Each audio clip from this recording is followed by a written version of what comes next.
une autopsie très attendue par ses proches. Ce jeudi, près d'un mois après les aveux de Michel Pial, qui a reconnu avoir tué sa femme Karine Esquivillon d'un coup de fusil, les médecins ont livré leurs conclusions. Et si leur bilan est à prendre avec beaucoup de pincettes, il pourrait bien corroborer la version de l'accident. Comment livrer une autopsie fiable, près de 4 mois après la mort? Si est-il la question qu'ont dû se poser les médecins en charge du cas de Karine Esquivillon. Cette mère de famille de 54 ans avait été tuée par son compagnon, Michel Pial, après lui avoir annoncé qu'elle le quittait. D'abord dissimulé par son mari dans les bois, son corps avait été retrouvé en juin dernier par les enquêteurs après les aveux de celui-ci. Qui, après avoir joué les maris et pleuré et écumé les plateaux de télévision pour regretter l'absence de sa femme, a fini par admettre son meurtre. Mais accidentel selon lui, il a en effet raconté aux enquêteurs que c'est en prenant des photos pour vendre son fusil que l'arme lui aurait glissé des mains et qu'un coup serait parti en direction de la mère de ses 3 enfants. Une version répétée devant les enquêteurs.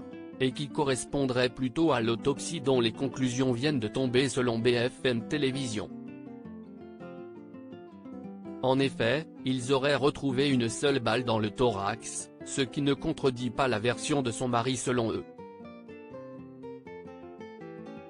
Les médecins auraient également expliqué que le cadavre n'aurait pas reçu de coup.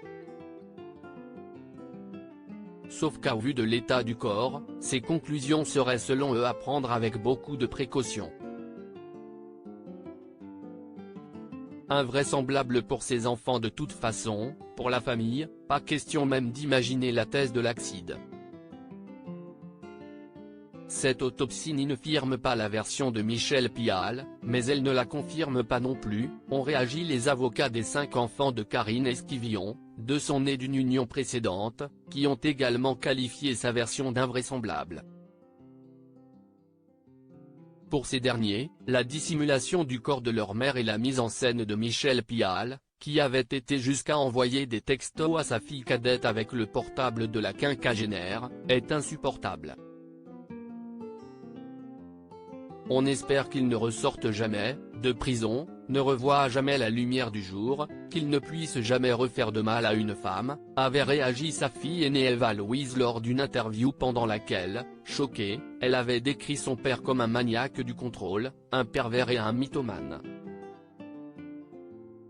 Je voyais qu'il mentait sur beaucoup de choses, qu'il était totalement dans une autre réalité que moi-même je ne comprenais pas, avait également confié la jeune fille, très digne aux côtés de son demi-frère.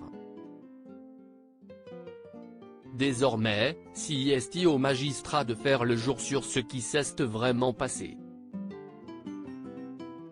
Récemment, l'arme a été retrouvée et sera donc elle aussi analysée. Pour qu'enfin, Karine Esquivillon puisse reposer en paix.